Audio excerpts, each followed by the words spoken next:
balik lagi hotel lagi. Baik, apalagi dengan nuansa kunonya Victoria dari building. kunonya itu sendiri. Bagaimana?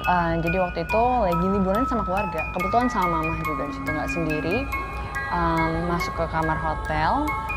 Biasanya kalau kamar hotel itu twin bed itu size-nya sama. Ya. Ya, size-nya tuh kayak single bed gitu kan. Bed 2, ya. Nah ini enggak, satu yang single, satu double. Oke. Dengan santainya aku masuk, aku mau tidur di yang besar, langsung plek gitu. Padahal aku berdua sama mama pada saat itu kan. Udahlah, ketiduran lah aku di kasur yang besar itu. Mamaku kayaknya lagi kayak bersihin muka atau apa gitu. Terus aku tidur, tiba-tiba aku melihat sosok mama dengan baju yang berbeda, duduk, mandangin aku. Ngedeketin, tapi aku tahu mama aku lagi di kamar mandi yang asli.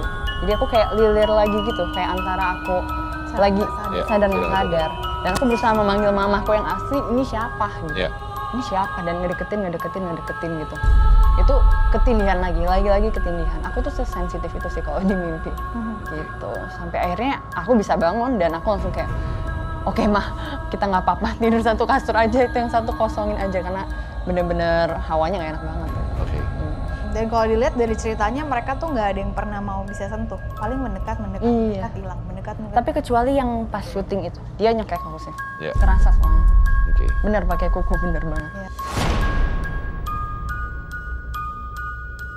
Cukup menarik ya sebenarnya ya, ketika seseorang yang memang mempunyai hobi traveling dan kemudian berkunjung ke negara-negara lain dan kemudian bertemu atau berinteraksi dengan sosok yang ada di negara tersebut gitu. Dan memang sekedar bertanya, sebenarnya sosok dari energi yang ada di luar negeri dengan yang di Indonesia tentunya akan berbeda. Jelas berbeda. Dari bentuk juga udah berbeda. Terus biasanya cara menyampaikan pesannya juga berbeda gitu. Kalau di sini mungkin lebih agresif karena dipikir paling takut. Kalau di sana mungkin agak lebih pelan-pelan. Cuman kalau dia ngerasa nggak nyambung nih frekuensinya, pergi pasti. Ervan, yang digambarkan? Ya. Sebenarnya untuk sosok mungkin hampir sama dengan yang ada di Indonesia ya. Mungkin karena berbeda kultur. Jadi mungkin kalau kebanyakan di sini orang hantu-hantu kuntilanak berambut hitam, di sana berambut pirang. Ya. Dan jangan salah sangka kalau di sana tuh tidak ada hantu. Ya. Karena dimanapun tempat tuh pasti berada. Ya. Ada hantunya, dan justru untuk luar negeri kebanyakan mereka lebih kental dengan hal-hal yang berkaitan dengan sihir. Saya sebenarnya agak sedikit penasaran dengan pengalaman-pengalaman kalau lokasi syuting ketika masa kecil Kak, apalagi dengan bisa dikatakan ibu kamu itu adalah seorang yang instingnya cukup kuat, intuisinya cukup kuat. Bagaimanapun juga kan artinya sebenarnya masih ada garis keturunan yang cukup kuat gitu kan. Meskipun memang secara tidak langsung kamu bisa dikategorikan orang yang memang tidak sensitif gitu kan keberadaannya, hanya berada di mimpi. Tapi ketika berinteraksi secara langsung dengan entah itu mungkin ketika masa kecil adakah? Apa gerak?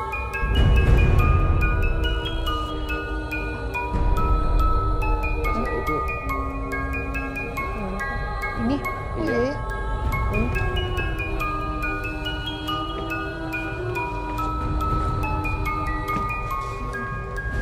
Ini ya tadi. Iya. Aneh ya. Aku belum lihat apa-apa sih di sini. Gerak lagi. Iya. Diam. Karena kadang energinya ini adalah mencoba untuk menyampaikan sesuatu. Seperti pernah kita bahas waktu itu bahwa energi yang besar memang memiliki kemampuan untuk menggerakkan barang gitu ya. Oke. Tapi sebuah cerita dari Kera juga sebenarnya membuat, mungkin saya rasa teman misteri di rumah juga memiliki rasa penasaran gitu kan, bahwa ketika kita berada di luar area kita berbicara, kita ke luar negeri, kemudian kita berada di hotel gitu kan ya. Sosok di luar negeri itu sebenarnya seperti apa? Ada yang agresif, jadi kan itu tadi Ervan bener bilangnya di sana tuh lebih banyak ke sihir, sekte. Ya. Nah itu sebenarnya mereka jauh lebih kuat dibanding kita. Kalau Kalau hantu-hantunya kita ini paling nakutin karena bentuknya serem. Nah kalau di sana tuh lebih menyeramkannya ketika bentuknya sama aja kayak kita, paling pucat, tapi dia bisa melakukan hal yang di luar nalar gitu, tiba-tiba jatuh apa yang berat-berat gitu. Mereka bisa menyentuh fisik kita? Bisa. Dengan energi yang besar itu, iya. Baik. Dengan energi yang besar sebenarnya secara tidak langsung mereka bisa melukai fisik kita. Kalau kita izinkan. Kita izinkannya itu kan kadang-kadang ya itu tadi kalau dalam keadaan tidur kan kita gimana kita mau kontrolnya gitu. Oke. Tasya, mungkin saya pengen minta kepada Tasya untuk boleh nggak kita coba untuk menerawang Keira lebih lanjut. Tadi kita sudah mencoba menerawang dari sosok Keira gitu ya. Apakah memang ada energi mungkin? Oke, sambil menunggu Tasya sedang menerawang Keira, kita akan bahas dulu sosok yang tadi menggerakkan patung tersebut. Dan saya sebenarnya melihat ada sosok yang anak kecil tadi, dia lagi main-main sih tadi. Oke. Dan pas Tasya ke tempat itu, dia langsung sembunyi. Oke. Ya karena memang kita ketahui tadi di awal pun Tasya mengatakan bahwa ya namanya anak kecil baik itu dalam sosok energi maupun juga sosok manusia, mereka tetap memiliki keinginan untuk bermain.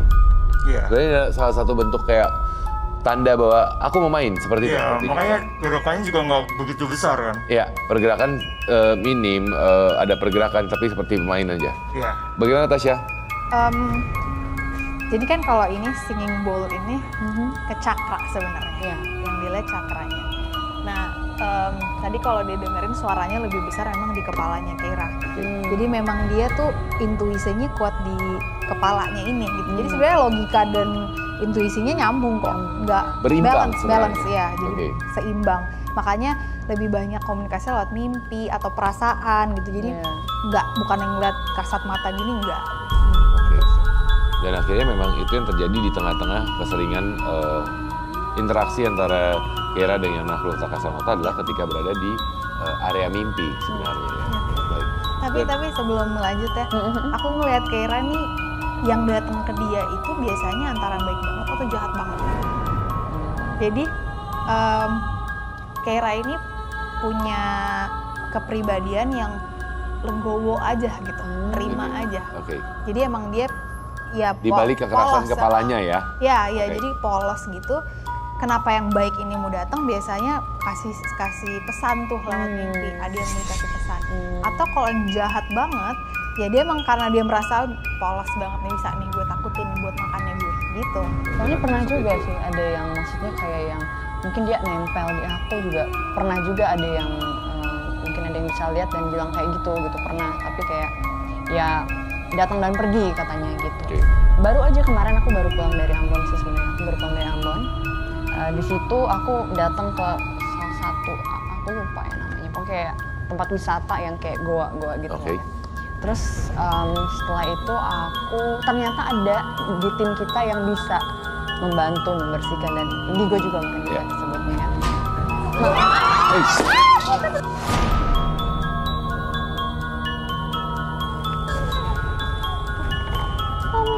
Ini kok bahaya ya. Serem ya.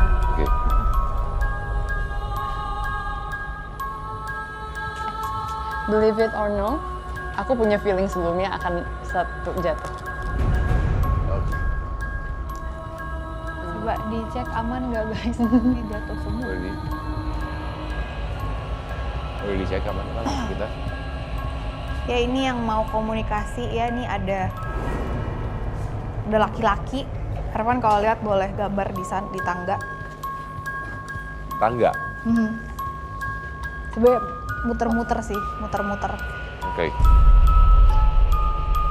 Agak creepy. Coba kita lihat dulu dari situ. Ada laki-laki dari tadi mondar-mandir kayak berusaha untuk ngomong. Tapi kalau ngomongnya dengan begini ya giring juga. Area tangga sini? Iya, dia di mondar-mandir tuh. Dia di antara panelis ini bolak-balik.